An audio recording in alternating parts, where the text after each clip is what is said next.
जय श्री राम। दोस्तों, राम सेतु में गिलहरी का योगदान। माता सीता का हरण होने के बाद भगवान राम को लंका तक पहुंचने के लिए उनकी वानर सेना जंगल को लंका से जोड़ने के लिए समुद्र के ऊपर पुल बनाने का काम में लग जाती है। पुल बनाने के लिए पत्थर पर भगवान श्री राम का नाम लिखकर पूरी सेना समुद्र में पत्थर डालती है। भगवान राम का नाम लिखे जाने की वजह से पत्थर समुद्र में डूबने के बजाय तैरने लगते हैं। यह सब देखकर सभी वानर काफी खुश होते हैं और तेजी से पुल बनाने के लिए काम में जुड़े रहते हैं। यह सब देखकर सभी वानर काफी खुश होते हैं और तेजी से पुल बनाने के लिए पत्थर समुद्र में डालने लगते हैं।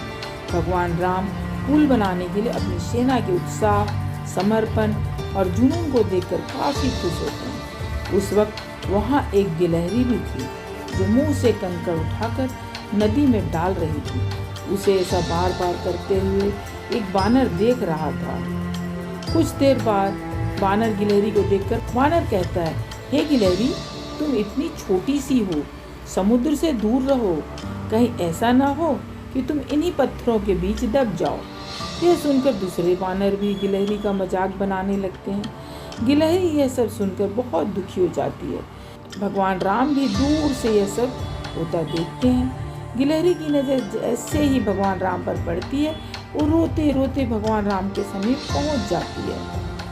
परेशान गिलहरी श्री राम से सभी वानरों की शिकायत करती है।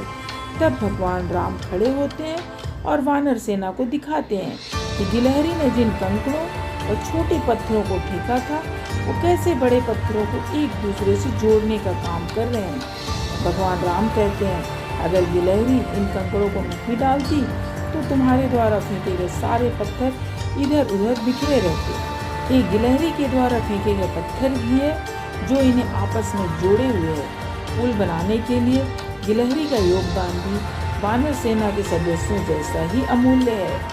इतना कहकर भगवान राम बड़े ही प्यार से गिलहरी को अपने हाथों से उठाते हैं। फिर गिलहरी के कार्य की सराहना करते हुए श्री राम उसकी पीठ पर बड़े ही प्यार से हाथ फेरते हैं।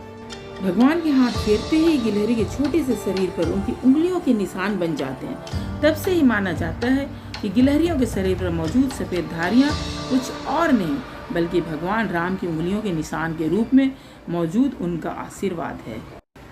इस कहानी से हमें यही सीख मिलती है कि दूसरों के कार्य का मजाक कभी नहीं बनाना चाहिए।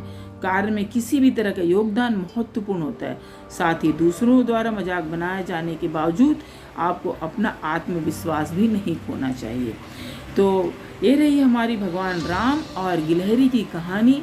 यदि आपको अच्छी लगी तो प्लीज़ लाइक शेयर सब्सक्राइब जरूर करें और कमेंट बॉक्स में श्री राम लिखना तो बिल्कुल ना भूलें। जय श्री राम।